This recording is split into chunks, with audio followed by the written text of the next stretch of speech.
A veteran. How many years service did you have in the Army? 10 years. 10 years. So for that, we are all grateful and appreciate your doing that. She is now a resident of Belton with her family, and she has 4 children. They are 19, 16, 14, and 8. And I think it's sort of a touch of irony.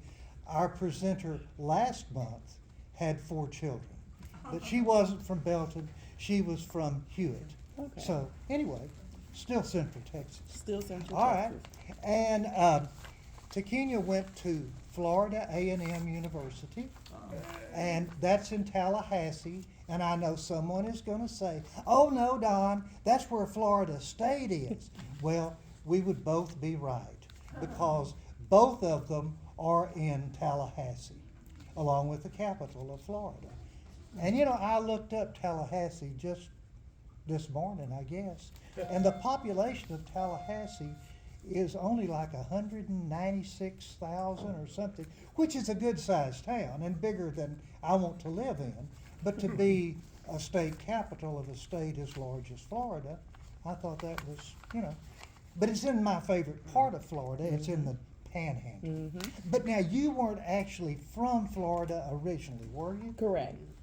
You were from some Yankee state, as I recall. I just happen to be from a small town. You may have heard of it. It's called Dallas. Oh, Dallas. Okay, the northern part of Texas. I Yes. was partially right. Okay. I remember now that you are from Dallas.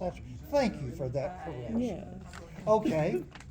And anyway, Florida A&M has a nickname of the Rattlers. Now, I have some friends who taught down at Navasota, you know, the other side of College Station, and they used to say Rattlers. And a lot of people there said Rattlers. But I know people over in Gatesville where there are actually rattlesnakes, and probably have a few around here, and they would say Rattlers. So which, did you hear both at Florida A&M or just one? I just heard Rattlers. And Just Rattlers, Just okay. Rattlers, and that came from the land that was granted. Yeah. Was the least favorable land that was covered in rattlesnakes. Oh, yeah. So that's kind of how the school started. Well, yeah, they say that about the reservation out at Fort Hood. And you kind of watch before you stay up and things like that. Okay. But anyway, I also learned that Florida A&M is 103 in the ratings of the top 100 national public universities. Now, that's not the private schools, but that's the public school ratings. And it's also an HBCU school, and I really liked their motto. Their motto is excellence with caring. And that just says a whole lot to me, and I hope it does to you as well. Takenia is also an online music teacher, and I'm not real sure about what all an online music teacher does, but that's why we have you here. We will all walk out of here spouting extra knowledge about what an online music teacher is. Yeah. But she served as the director for the musical aspect of our presentation that the Literacy Council did, the Reader's Theater, the 18th, I believe it was, of December. And that was very enjoyable. And you were the song leader, weren't you? Yes. Among other things. A little bit on the noise, the sound effects. And anyway, we appreciated it. And she's a member of Temple Rotary Club. She is a preacher's daughter. What denomination? Black Baptist. Okay. So that's like missionary Baptist, or what are they? It's it's the church that I started playing at Dixon Circle Missionary Baptist Church. Okay. I didn't know all- anything else existed. Yeah, yeah. All right.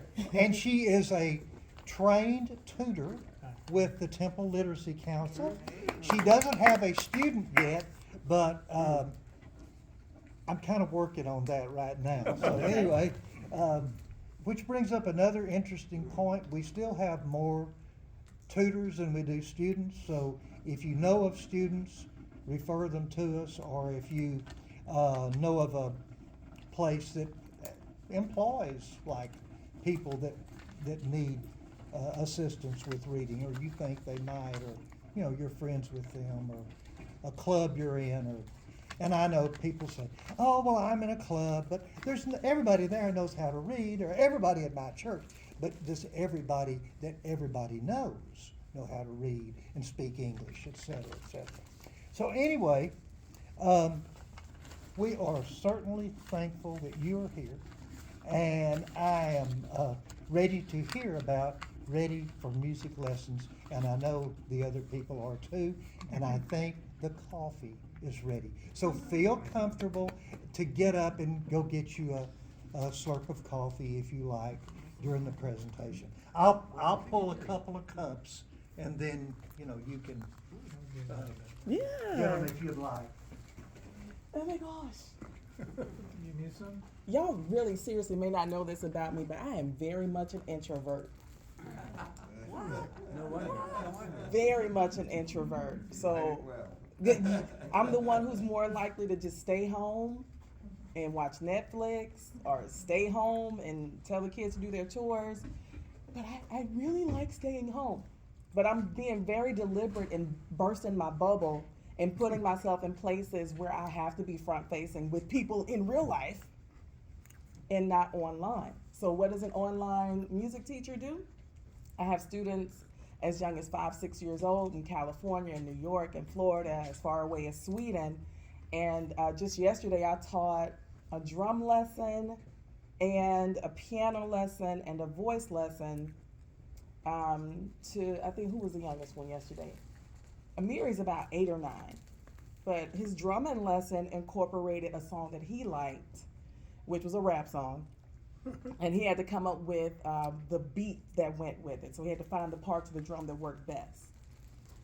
Just a couple weeks ago, I taught an online voice lesson from the airport in Orlando. I had a baby who wanted to start with me right away. And I was like, but I'm going to Puerto Rico. We can start when I come back. She's like, no, I need you now. I need you now, because she has an audition coming up. And I'm literally in the airport teaching an online voice lesson. I am a classically trained vocalist and pianist. My piano teacher who taught me in college she's a Juilliard graduate, and Florida A&M University definitely embarks the spirit of excellence with caring, because all my professors still check on me, all of them. They all check on me, and it's been 20 plus years since I graduated. But how did I get there? How did I get there? I got a full academic scholarship to attend Florida A&M University. I had never heard of the school before, didn't know it existed. And the name of the scholarship was called the Life Gets Better Scholarship, because I come from a family where, we were just used to not having. So I did not expect to go to college at all. But when I got that scholarship, I was like, I'm going to FAMU, y'all. I'm going to FAMU. And I did, but when I went there, I was a biology major, because I'm a science geek. I'm a nerd. I'm a Star Trekkie. Sorry, Star Wars. I'm a Trekkie. And I got there as a biology major. And this is the first time I'm in a place where I see so many people who look like me, but they're all different. They're so different. They have island accents that I wasn't used to. I'm a little Texas girl from Oak Cliff. I'm from the hood, the so-called hood, but I'm not hood. And here I am, and my teacher for biology is Haitian, and his accent is really, really, really thick. I wasn't used to that. I'm gonna say that's why I got a D in chemistry, but I was in Florida doing Florida things. And that D in chemistry jeopardized my scholarship. And long story short, I called my daddy, daughter of a preacher. And my daddy said, Kenya, what you gonna do? You gonna stay there? Get your degree, or you coming home? What are you gonna do? Because I ain't got one thin dime to send you. I said, Dad, I'm gonna stay and get my degree. You know, I'm gonna stay and get my degree. So it all worked out. But I had to think about what had always been there for me, and the thing that had always been there for me was music. So in elementary school, I took lessons with my cousins. We all wanted to be in the same class at the same time. My first teacher is Allison Hicks. She still checks on me to this day.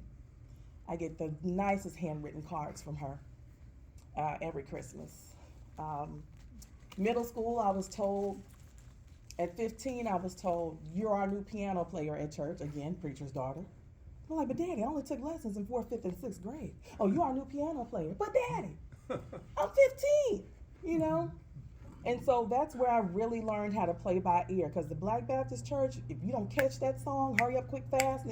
Look, either my grandma was saying, thank you, Lord, because I was giving it up and serving it, you know, right place, right time. Or she was saying, help a Lord, because I was really messing up. No pressure, Grandma. No pressure. But when I graduated with a Bachelor of Science in Music Education with emphasis on voice and piano, I was hired at the only place I interviewed for. I was hired before I graduated.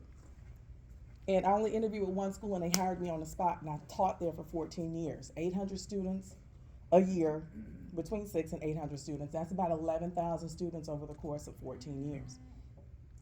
So I've learned some things. I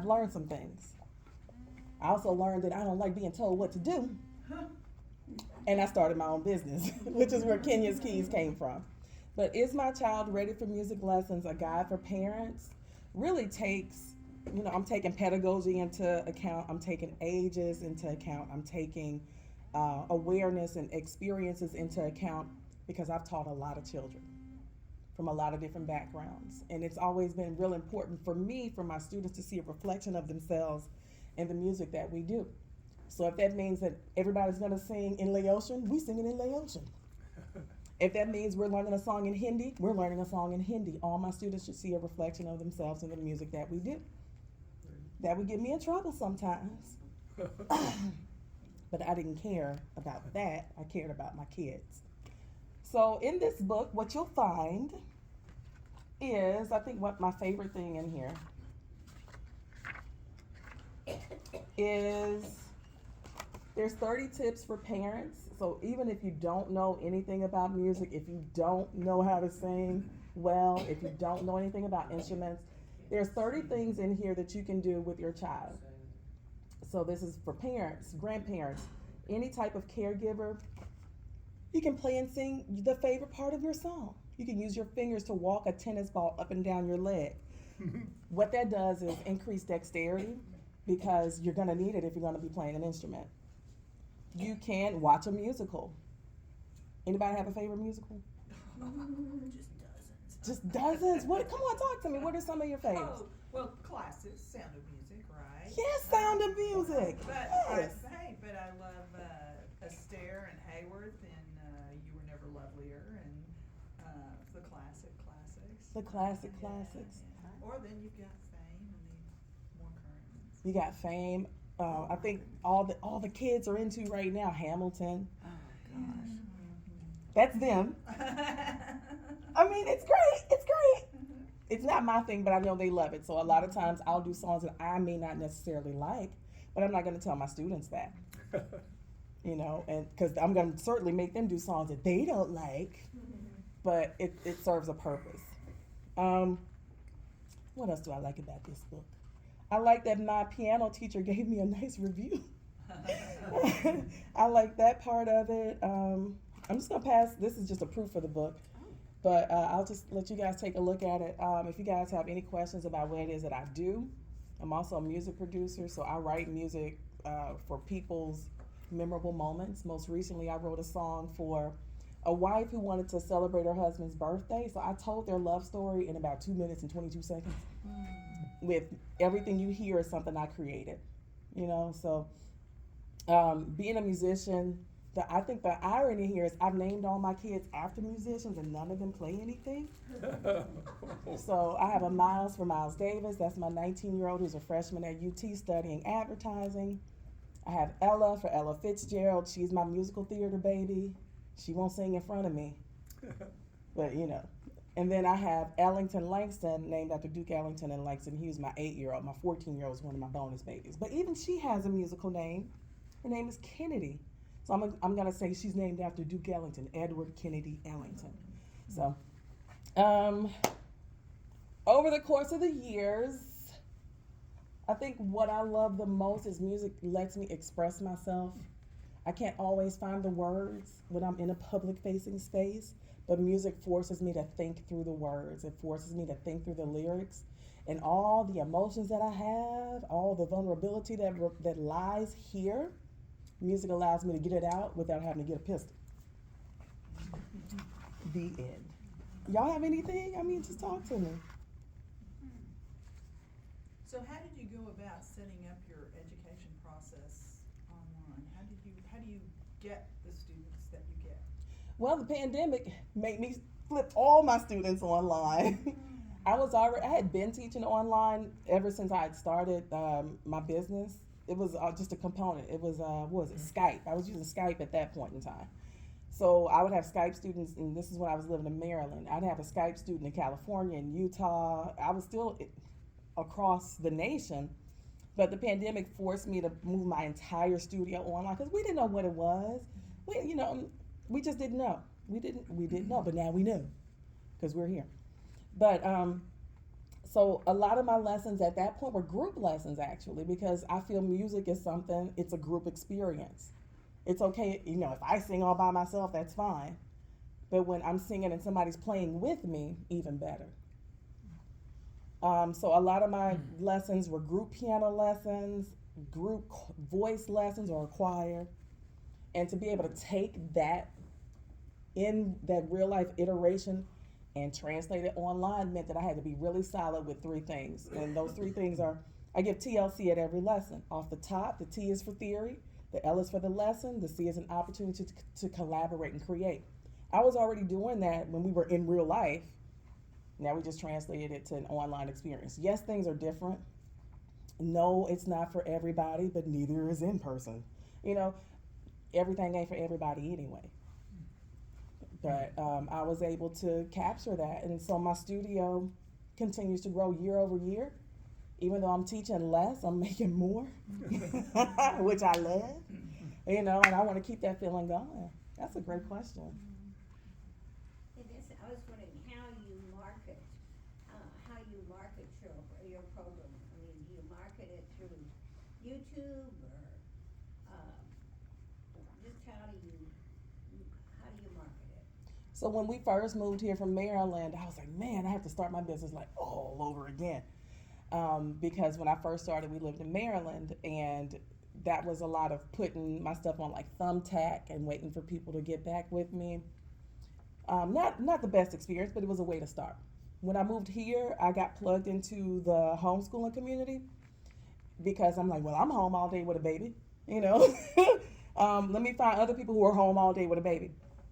And what I did was a presentation at the skating rink where I taught a music lesson to everybody who was there. It was different ages, different experiences, and I was still able to reach everybody. And I think that stuck. I think that was the turning point for when we first moved here. I also got plugged into the Belton Chamber of Commerce and the Temple Chamber of Commerce. I got plugged into some of the church communities here, and because I'm a church musician, I mean, like people literally to this day will just pay me to show up. I don't have to rehearse. I just show up and they know I can do it. Because I don't want to brag, but I am that good. I am that good. They just pay me to show up, and I do. And I deliver. Also for marketing, Instagram works for me. YouTube works for me. The way Instagram works, I had a baby come to me. As soon as she saw something I posted on Instagram, she took it and showed her mom, this is my new teacher. Get her, Mom. And it's really just me being me, my silliest self, my non-polished self. It's just really me being me that attracts the people who are here for it. Yeah, that's another great question. Do you play any other instruments? Yes, I do. I play the piano, I play the drums, I play the violin about this much, I play about that much guitar and ukulele, I play the organ, I play about this much saxophone and clarinet because FAMU would not let you leave without knowing something about all the things. Our teacher, like I tell you, teachers don't play. But they do it with love. I promise you, there was a time where I think it was Thanksgiving break, and the roommate I was paying all this money to, she was never paying the rent with it. She wasn't paying the rent, and so I was getting ready to come back from after Thanksgiving, and I have a place to go, and I'm reaching out to my professors, and they just say, "Go here, tell them my name. Here's the phone number," and I'm like, I'm just saying, excellence with caring. They do it all day. They do it all day.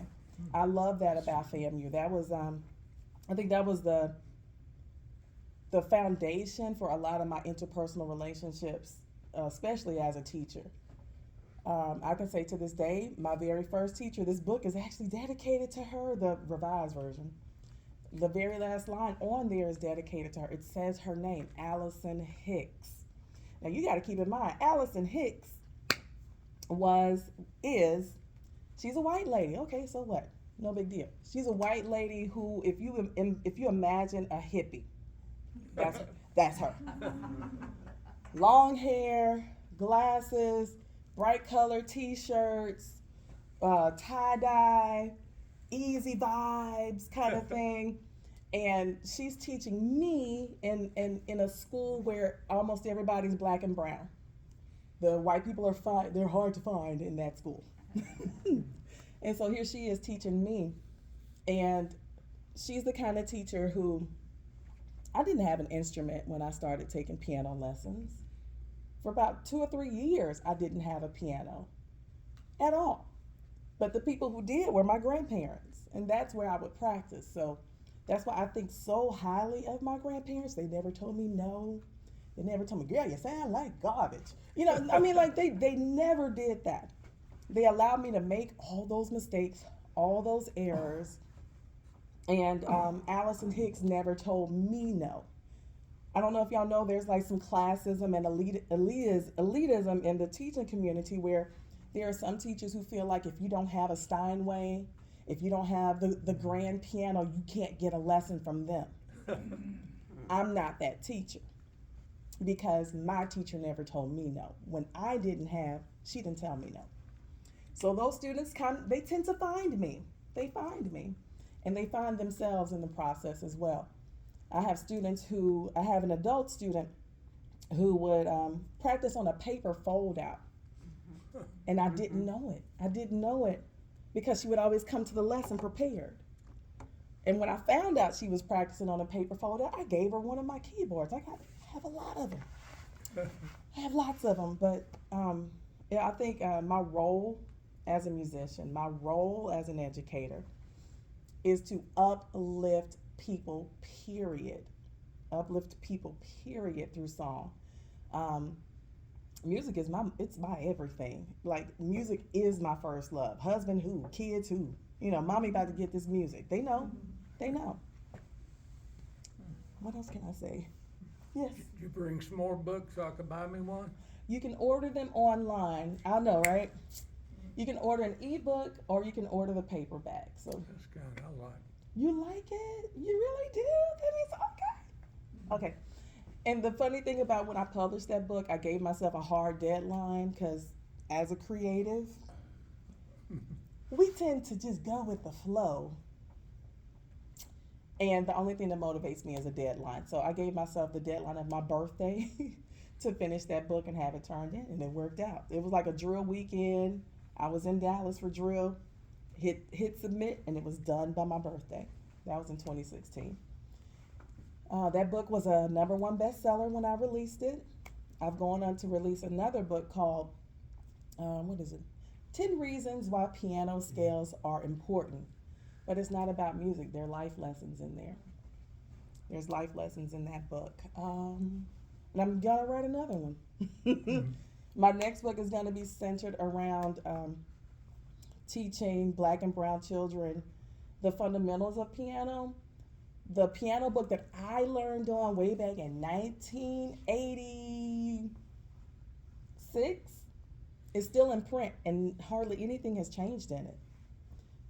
And we just need some updates. We just need some updates. There's nothing wrong with that book, but I want to create things that people can relate to. People who look like me can relate to. Yesterday, I taught a student who she has a Hispanic background, and I was able to introduce her to Celia Cruz. She didn't even know about. I'm like, girl, Celia, like we about to Azúcar. We're gonna get this. And mom can appreciate the fact that I'm giving her baby the things that she remembers from her childhood. Mom appreciates that. Daughter learns, and these people who have passed on, they never die because we're still doing their music. We're still doing their music. Celia Cruz lives forever because we're still singing her songs. What other questions can I answer, if there are any? Can you give us a sample lesson? Actually, yeah. What do you want to learn? Okay, you teach piano, Mm-hmm.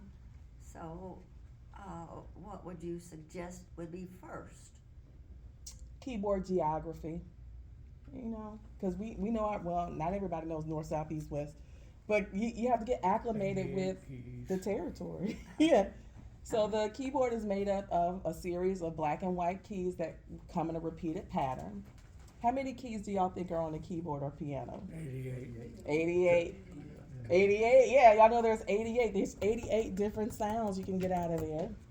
But where we start at is finding middle C. Mhm. Middle C is home base. If you're playing baseball, if you're playing a game with kids, home base, this is the place we always start at. But if you go to middle C, it's next to a group of 2 black keys. You'll find the white key middle C. To the right are all your high notes. To the left are all your lower notes. And if you wanted to play a song, you can play anything on the black keys and it's always the right note. Because the black keys are based on a pentatonic scale. This is getting into the music theory. But the way pentatonic scales work is they're tuned, the intervals are tuned just so that everything is always just right. So if you want to play anything in the world and make it sound right, play it just on the black keys on the keyboard or piano. Anything. It'll always be right. With one hand or with 2 hands? 1 hand, 2 hands, 10 fingers, 5 toes, it'll always be right. Because it's based on a pentatonic scale. Yeah. It's based on 5 notes, penta, 5 tonic sounds. We're getting the Greek in there. But music allows me to teach geography. It allows me to teach history. It allows me to teach current events. It allows me to teach people to go within sometimes. A lot of times they can figure it out. I'm just helping them. I'm like dropping little points on the path to get them there. I don't want to give you the answer all the time. Sometimes you got to figure this stuff out. You know, I mean, I wouldn't be a good teacher if I just told you everything all the time. You got to figure some of this stuff out. You got to make the mistakes. And I share my mistakes with my students. I did the Martin Luther King Day at Scott and White a few weeks back. And little do they know, professional procrastinator me, I watched a YouTube video to learn one of those songs like the day before. But I killed it, right? Okay, professional procrastinator. I killed it. But the other song that I spent the most time practicing, because I was singing and playing at the same time, and some people in the audience knew the song. I'm playing and I'm getting excited and I'm like, oh my gosh, I'm like actually doing the song for the first time. I skip an entire line in the lyric. And the people who know the song will know that. They will know that. But my mistakes, I make them in front of my students and I encourage them to keep making them. I call it failing forward. It means you're still living and you got time to figure it out. I feel like I'm an old woman trapped in a almost middle-aged body. Almost middle. I'm only 44. This is fun though, but okay, y'all are helping me come out. Y'all are helping me come out, so thank you for this opportunity, because surely I would be at home. So you teach only children, not adults? Children and adults. Adults. My as well. oldest student is older than my parents, Miss Betty. And as Miss Betty is learning from me. I'm actually learning from her as well. I get these little gems of life from her. She's in her 70s. Well, do you actually play duets with your students, or do you ever do things like that? What, I don't understand how you do it online. Absolutely. So we usually start off with, all right, what did we do last week? What do you remember from last week? What did you work on? I don't say, what did you practice? Practice. What did you work on between, because I give them their marching orders at the end of every lesson. I need you to work on song number 8. I need you to make sure you can go back and do the repeat sign. I need you to make sure you can get to the DC alphanet with no problems type thing. I need you to make sure that you're using proper fingering. And I also make a video for them a lot of times so they can go back and get the lesson. So that's what they're supposed to do. Does it happen all the time? No, because we be lifing out here. So what I do is, we were looking at the same books at the same time. If they left the book at grandma's house, I have a digital version of the book that I'm able to pull up on the screen at the same time. I have an overhead camera set up so they can see where my fingers are. It's this C, not that C, this C, because there's like 7, 8 C's on there. And then also there's a digital keyboard that I can pull up on the screen to make more refinements. To make more refinements, like play all the B flats, and they can interact with that. So if I can touch it, so can they. And then there's a whiteboard we can collaborate on. And then for my voice students, I'll make a video of me playing, like I'm accompanying them. If they were singing, I'll play the accompaniment, record it, send them the video, and they're singing right along to it. So I can do duets, but there's some extra steps I have to take. But yeah, duets are fun. That's what I'm saying. Music is, you're supposed to share it. It's a shared experience. It's not all right, you do it. All right, now you do it. All right, now you do it. It's more fun together for me. Kenya? Yeah. What are the life lessons? You mentioned your second book is about life lessons. What are some of the life lessons that we learn through music? One of them is you have to keep going even though you make a mistake. You have to keep going even though you're going to make the mistake. You cannot be afraid of making the mistake. The fear will have you stuck in frozenness. The way you face the fear is to keep going. I think the courage comes before you got it. You gotta have the courage first. But yeah, one of the things that's in the second book is keep making mistakes, because they're gonna happen on the piano and in life. That reminds me of my siblings and I, a little bitty town we grew up in, about 60 miles from here. Anyway, we didn't have any music program in our school. And the banker's wife there, Miss Ada McKinney, came up to the school just about every day of the week, and she would take kids out of class and teach you music when the teacher said it was okay for you to leave to have a 30 or a hours long lesson. She charged $5 a month per child. And it was a lot more music appreciation, I guess, than truly skill in music. Although my sister did become a pretty gifted pianist. But my brother, when you said about teaching you when you make mistakes, just to go on, it reminded me of what Miss Ada told my brother one time. He had been out of music for 1 year because there was no requirement that you take it. It was just if you wanted to. He had been out of music for a year, and then he decided he'd go back. And so when he went back, he was doing okay, and I can't remember exactly what Miss Ada told him one time, but it was either you don't know your sharps worth a plug nickel, or you don't know your flats worth a plug nickel. And he remembered that stuck with him all of his life.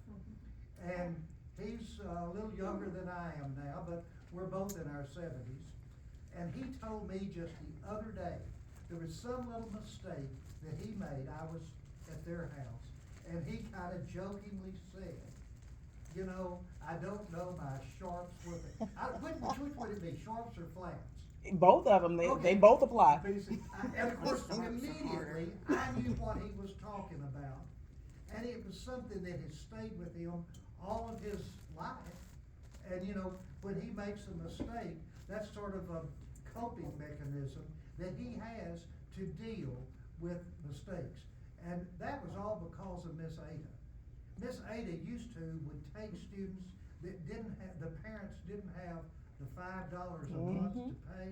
Mm-hmm. If they had eggs, now they would have to, you know, she'd have to pay them a little extra now for a dozen eggs. Mhm. But, you know, she took eggs, she took maybe even milk from people sometimes. I don't think that was very, and again, in reference to what Jody was saying, you know, she taught adults as well as kids. And I remember this woman who was the music director of the little Baptist church in our town. And she didn't know how to play the piano. She had a beautiful singing voice, but Miss Ada taught her to play as an adult. And you know, that's the whole premise of the Temple Literacy Council, that you keep on learning until, well, I guess we even learn in heaven. I intend to learn some when I get there. I'm gonna And learn if I so, get in. You know, it's amazing how some people can touch your life. And I really am belaboring the point now, but I bet you other people in this room have other mentors that were similar to what this lady couldn't drive a car, but she could damn sure play a piano. She played at the Methodist church every Sunday morning. That's what I love about music, because it's allowed me to go from the Baptist church to Episcopalian churches to AMEs to Methodists Yes. to Catholics. Like, they all do the same thing, kind of, sort of. Mhm. But it's the music. You have to find the right music for that avenue. And with my background, like for the classical piano, I had to play like some Bach or some Brahms or some Beethoven or some Chopin or some, you know, I loved it. I loved it. I was vice president of the Piano Guild. I loved it. Wow. And then for the vocal portion, I had to sing in Italian, I had to sing in French, I had to sing in German. And since it's an HBCU, we had to learn a lot of Negro spirituals as well. And they all require something different in the way you deliver the dialect. The way you sing changes depending on what language you're singing in. And I love that. It allows me to be a chameleon. Oh, and for the kids that like couldn't afford kid, because I was the couldn't afford kid, what I do is I partner with a nonprofit where my rate is cut in half for those qualifying families. Because I'm telling you right now, my lessons are not $5. My lessons, they may have felt like they were at one point, because everyone has to start somewhere. And I know a lot of times as educators, we're like bleeding hearts. We want to help everybody to our detriment, 1,000 tiny little cuts, you know, to help somebody else. Oh, you know, I'll just teach at 8 o'clock at night, knowing full well I'm probably 2 shakes out of being in the bed myself. No more of that. And what I've done is I've kind of reclaimed me for me through my business. So it's not that bad. But I do barter and I partner with a nonprofit. I cruise a lot, and on one of the cruises, there was this terrific pianist. And I asked him, you know, at what age he started playing and taking lessons. And he said, I never had any lessons. And, I mean, he was amazing. And does that happen very often? It Are does. there some people that just have that talent that they don't need lessons? Look at Stevie Wonder, look at Ray Charles, look at some of these Yeah. jazz and blues artists. A lot of them are not properly trained. Therein lies the conundrum in my industry, the classism and the elitism. There are people who will say, well, you didn't go to school, or the school that you went to, that's a poo-poo school. You know, I feel like if you're giving people the transformation they came to you for, you are qualified. You can have all the degrees all up on the wall everywhere from here to Timbuktu, but you're not giving people the transformation they're coming to you for. A degree does not qualify you. The transformation does, in my opinion. So you don't have to be properly trained. I was not properly trained. The way I learned Amazing Grace was sitting next to some old lady. She properly trained me. No, baby, that's not it. Try this. No, baby, this. It's this way. That's how I learned to play Amazing Grace. And when I play it, you'll know I played it. But the mechanics of it, the theory of it is what I got in college. I know why it works. It's based on a pentatonic scale. There's no wrong note. You know, that type thing. They go together, and I think that makes me a unique musician. The fact that I can play by ear, the fact that I can read the music, the fact that I can read the chord lead sheets, it allows me to be able to play with the student before the song even makes it to the chorus. You know, I can like just jump in because it's my ears and my theory working together, and it makes for such a thrilling moment. What exactly does that mean, playing by ear? That means if I hear the song once, Yeah. if I hear it just one time, what's happening in my head is I'm audiating.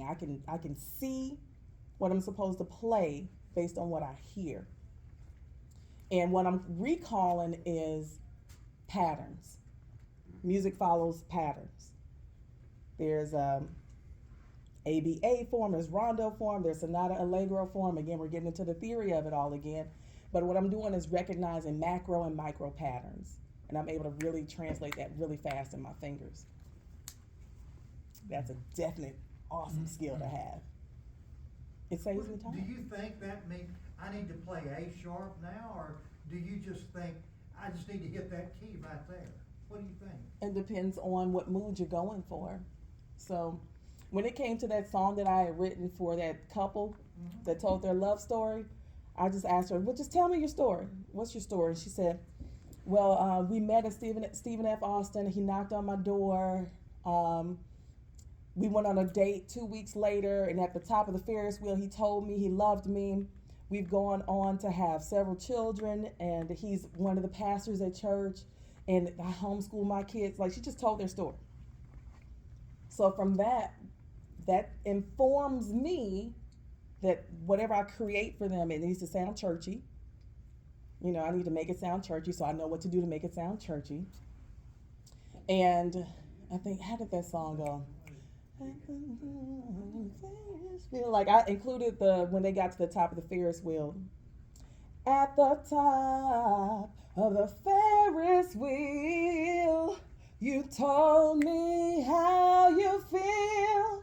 Oh, I'm blessed, I'm truly blessed. Since that day you came my way, I have no regrets. I'm truly blessed. And I made it sound all churchy. Lovely, lovely. Thank you. Yeah, it's like I tap into it. So I think I'm super sensitive and empathetic, like hypersensitive and empathetic, because I'm absorbing everybody who's in the room. I can feel how you feel.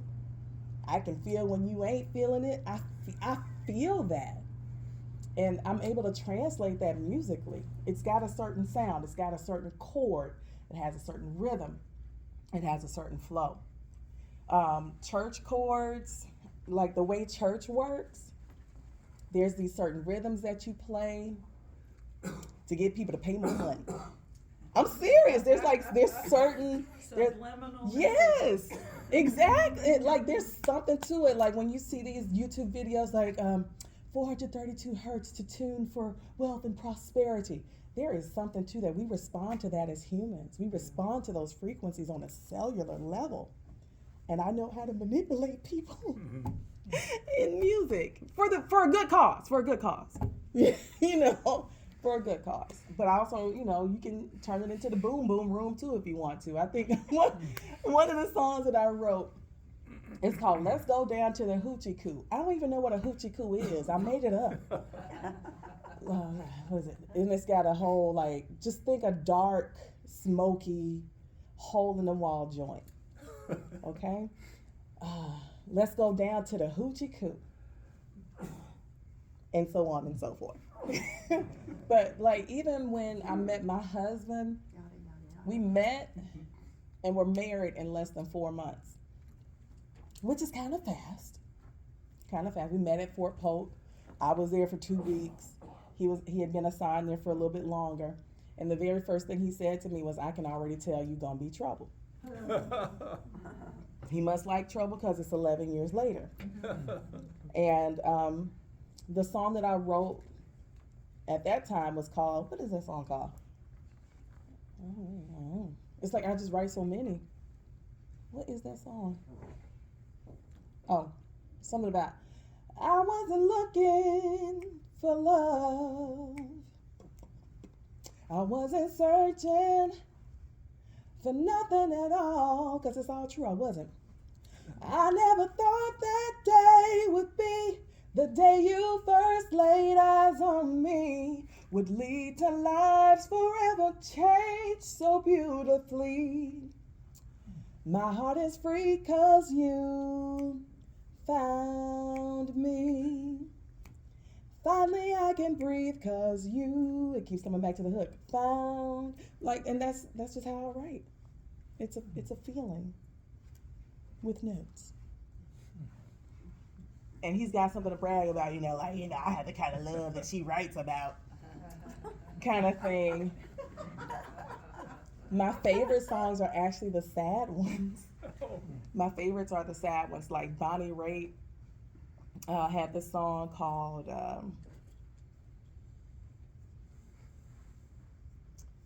I Can't Make You Love Me. Yeah. And it's like, what is it? But that's a Turn life down the lesson. lights, big time. I think I call, like, this is in a category of songs that I call, like, songs I sang when I met my first husband. It's in that category. Turn down the bed. Turn down these voices inside my head. She just won a Grammy. Lay down with me. Tell me no lies. Just hold me close. Don't patronize. Don't patronize me. 'Cause I can't make you love me if you don't. You can't make your heart feel something it won't. Here in the dark, in these final hours, I will lay down my heart, and I feel the power, but you won't. No, you won't. So that's like one of my favorites. It takes you through all the feels. I love the feeling songs. Could you think of a song that you could lead all of us in singing right now? Absolutely. It could be a church song or a popular song, a country and western Yeah. song, whatever. All right. Would the rest of y'all sing? All y'all have to say is, we are No, one. no. Yeah, I'm giving y'all something I new. gotta say it first. We are one. Let me hear y'all say that. We are one. All right. No matter what we do, we are one. Our love will see us through. We are one. And that's the way it is. We are one. And that's another one of my favorite songs because we are one. Can't understand why we treat each other in this way. Why do we do the things we do? Taking up time. That's a song I learned in 6 minutes. With the silly, silly games we play. I just want to remind us that we are one. And music helps make that happen. Okay. I heard the other day, I was reading, I think it was in Psalms, but it could have been any one of a number of other books in the Bible. But it was talking about how, but I can't remember the passage, but it was like, if you don't sing loudly when you worship, that is, now this is, David's a pastor, so he may disagree with what I'm saying, but I think it's saying, or at least it implied, if you don't sing, you know, make a joyful noise or whatever, that is displeasing to God, because we have not exercised the privilege that he gives us to do that. And that's what I tell people if they kind of look at me at church. Oh, that's pretty loud, Don. Those are the people I usually give a tambourine. Okay? I'm going to say it right here. Not everybody can sing. That's true. And that's fine. Yeah. Get a tambourine, get a drum, get I something. need a tambourine. Yeah. So if you see me handing Don a tambourine, y'all know why. Maybe we need to buy some. Huh? Yeah, but with my daddy being a preacher, you know, like singing preachers, my daddy's like one of them singing preachers where he'll try to sing, but he can sing, but he can't sing. You know, and so my mom would be like, "Oh, Paul, be quiet." Oh, ooh, you know. But I'll still have to comp and play behind my daddy. It's a conversation that's happening. Like especially in the Black Baptist church when the preacher gets to hooping and hollering, and God said, chord, that what we're gonna do today, chord, is we gonna rise up. I gotta be ready to jump in. So I literally had to tune into the key that they're in, or bring them to one if they in between them, and make it happen. That's that role I play when I'm hypnotizing y'all to give your money to the church. Reach into your pocket. Yes. I know how to play that role. I think some of the non-denominational churches do that type of thing a lot too, or at least funerals I've been to at those churches, and it's pretty uplifting, you know. Although I like standard church music more, but I mean, I like variety too. I actually played my grandmother's funeral. I played her funeral on the organ. Oh, She's the one who, she's the one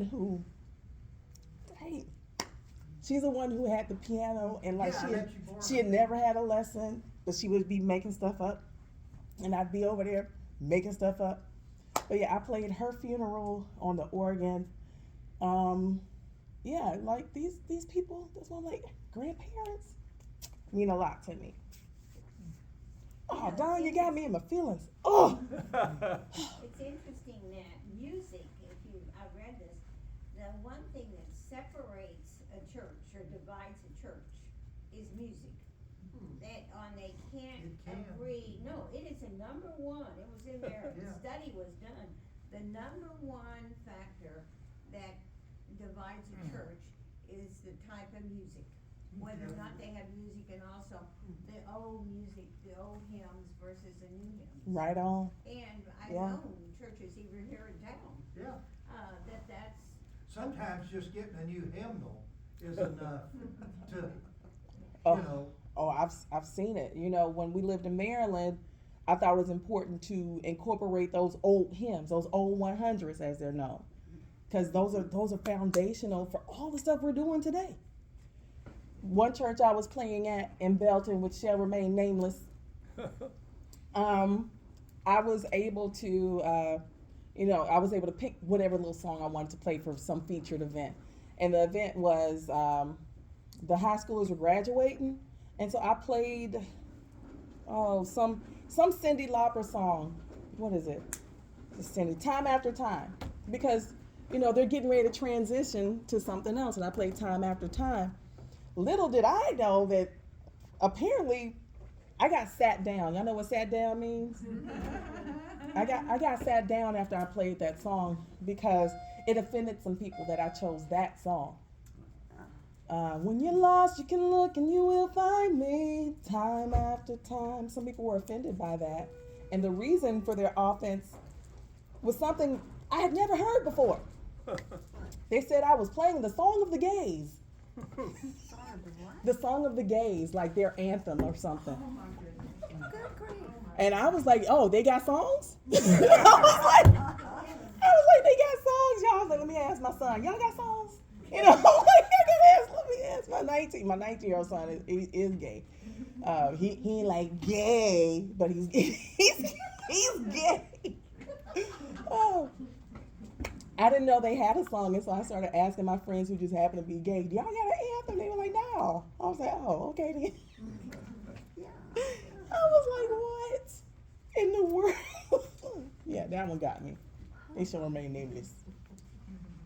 Other questions or comments? Or Oh, that was- somebody want to give your testimonial about music lessons when you were a child?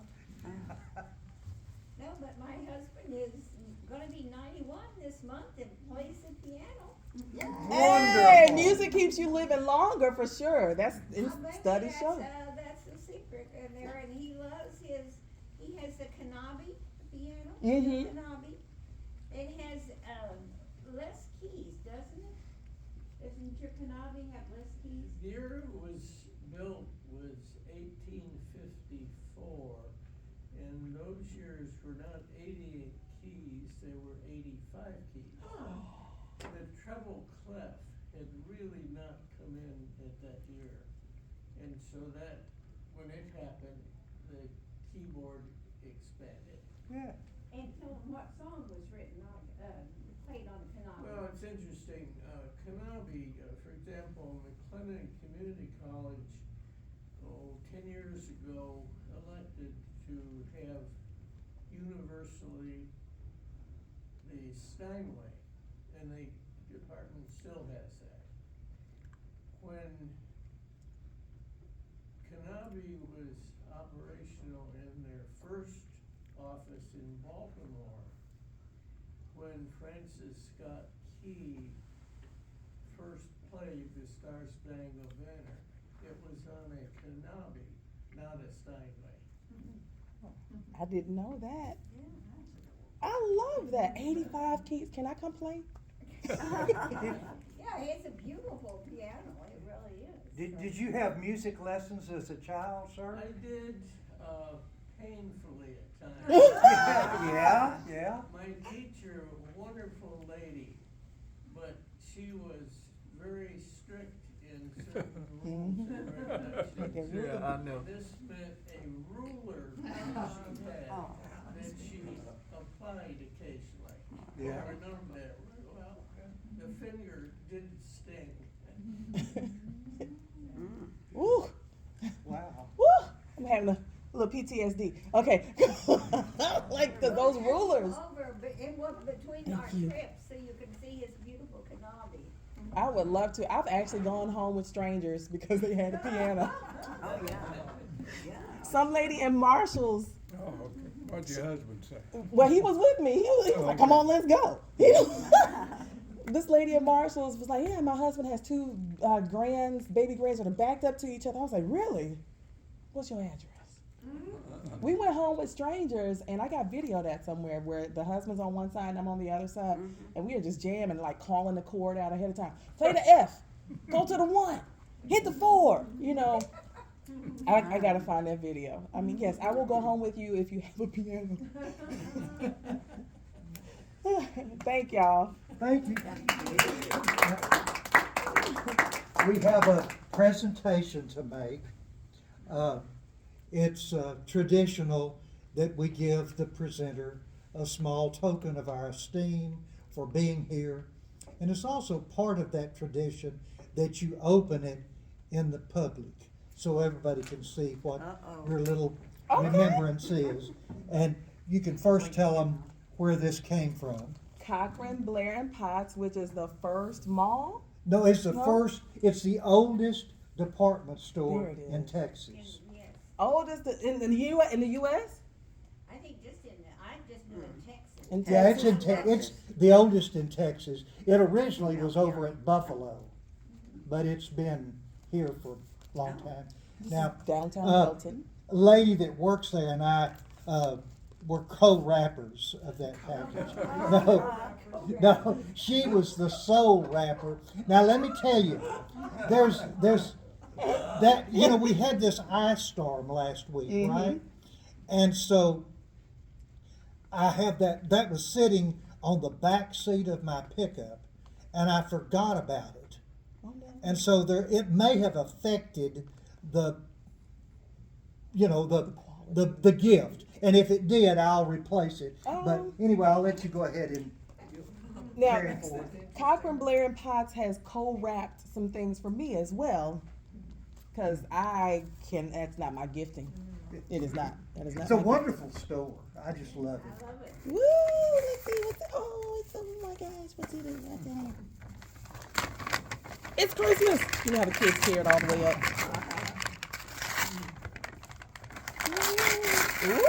Ooh, you know the way to my heart. Oh, You do. It's some smell goods, y'all. Some smell goods. I think there's a candle in there, and then some sort of different deodorizers It's or called something. Diva. It's called Diva. Diva. Oh, well, you said something about you were a diva. Yes, yes, I'm a diva. I can't wait to. I want to. This is a great idea. Hope it doesn't blow up or anything. Well, I have a special set of skills to take care of that. I gotta smell it. But, okay, I mean, y'all carry on. I'm not here. I'm not here. Oh, you wanna see? You want to smell it too? Oh, look at me trying to be pretty with it. Bump that. Oh my God. What else? Oh, this is kind of, That's the last one I think they had. makes you wanna sing. And this lady salesperson said, "Those are just gone like hotcakes. This is the last one we have," which could have been. We didn't get many of those, and they didn't sell. I don't know. She got you. Either way, she got you. I think they're truthful there. They've always been truthful with me in anything I bought there. So anyway, seriously, if it is messed up in any way, I could. Oh no, this is getting used today. Okay. The lady who was here last month, Jennifer Eichenhorst, you know, didn't have copies of her books. She had ordered them, and of course, like life happens, her review was on the 11th of January. On the 12th, the books came. Wow. And so, anyway, I met her at Barnes and Noble in Waco, and I have these two copies left. If anyone would like one, they're $15.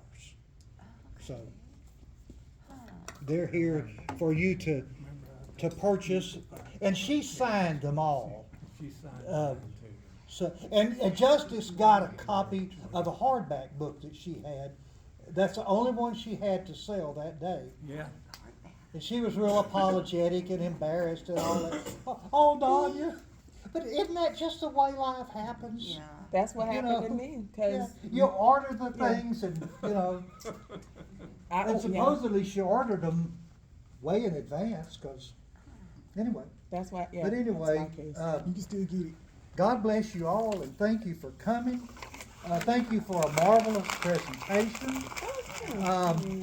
Marquita Everson, who is from Harker Heights, will be here next month's second week, which will just be the 8th, because that's what I love about February and March. They're the same if it's not leap year. But anyway, she has a book called Occupied, and it's like a devotional type book, and it's a compilation by several different authors. And she has one piece in that book. And she also runs a resale boutique, she calls it, in Salado, which is, I think, close to, what was the old high school in Salado, for those that are approaching as old as I am. I think isn't that where their chamber is now or something? Huh?